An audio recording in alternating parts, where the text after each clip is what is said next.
ইনকিলাব মঞ্চের মুখপাত্র শরীফ ওসমান হাদি ইতিমধ্যে সন্ত্রাসীদের গুলির ঘটনায় মৃত্যুবরণ করেছেন। ইন্না লিল্লাহি ওয়া ইন্না ইলাইহি রাজিউন। আমার জানা বিষয় হলো, শরীফ ওসমান হাদির এই মৃত্যু কি শাহাদাতের মৃত্যু হিসেবে গণ্য হবে? প্রিয় দর্শক, কোনো মানুষের মধ্যে যদি আল্লাহর সন্তুষ্টি লাভের আশায় মানুষের কল্যাণ সাধনা, ইনসাফ প্রতিষ্ঠা করা, মুসলিম মিল্লাতের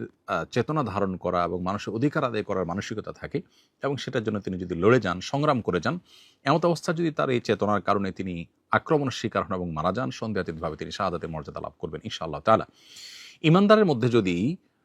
আল্লাহর সন্তুষ্টি লাভের জন্য জীবন বাজি রাখার মানসিকতা থাকে এবং তার অসৎ কাজে বাধা প্রদান, অন্যায়ের বিরুদ্ধে তার প্রতিরোধ এবং ইনসাফ প্রতিষ্ঠার মানসিকতা লালন করার কারণে তিনি যদি আক্রমণের শিকার হন, তাহলে সেক্ষেত্রে তিনি অবশ্যই শাহাদাতের মর্যাদা লাভ করবেন। সেই জায়গা থেকে শরীফ ওসমান হাদিকে আল্লাহ তাআলা শাহাদাতের মর্যাদা দান করুন, আমরা সেই দোয়া করি। আর এমনিতেই নবী সাল্লাল্লাহু আলাইহি ওয়াসাল্লাম বলেছেন, মান কুতিলা দুনা দামিহি ফাহুয়া শাহিদ। যে ব্যক্তি কারোর হাতে খুন হয়েছে, জীবন রক্ষা করতে গিয়ে তার জীবন খুন হয়েছে, অর্থাৎ সাধারণ ধস্তাধস্তিতে অথবা কোনো ডাকাতের হাতে মারা গেছে, সেও শাহাদাতের মর্যাদা লাভ করেন। তাহলে সেক্ষেত্রে দ্বীনের কথা বা মুসলিম মিল্লাতের কথা বা মুসলিম চেতনার কথা বা ইনসাফের কথা বা মানুষের অধিকারের কথা যদি কেউ বলতে যান মুসলিম হয়ে এবং আল্লাহর কাছ থেকে যদি বিনিময়ে আশা করেন, তাহলে তিনি অবশ্যই শাহাদাতের মর্যাদা লাভ করবেন। অনেকে আছেন যারা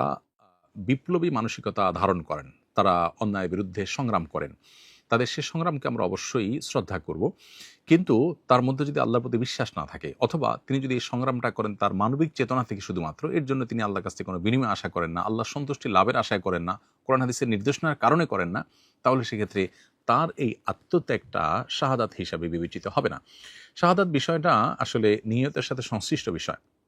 কেউ যদি আল্লাহর সন্তুষ্টির আশায় জীবন বাজি রাখেন, যা করেন তা আল্লাহকে খুশি করার জন্য করেন, তার জীবন মরণ আল্লাহর উদ্দেশ্যে যিনি উৎসর্গ করার জন্য প্রস্তুত থাকেন, তাহলে সেক্ষেত্রে তিনি শাহাদাতের মর্যাদা লাভ করেন।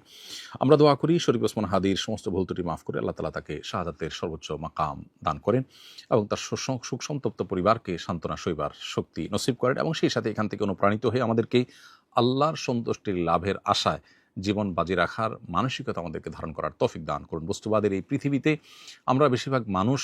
দুনিয়ার মোহে এতটা মোহাবিষ্ট হয়ে গেছি যে আমরা প্রত্যেকটা মানুষ শুধু বাঁচার জন্য সংগ্রাম করি এবং মরতেই যখন হবে তখন আল্লাহর রাহে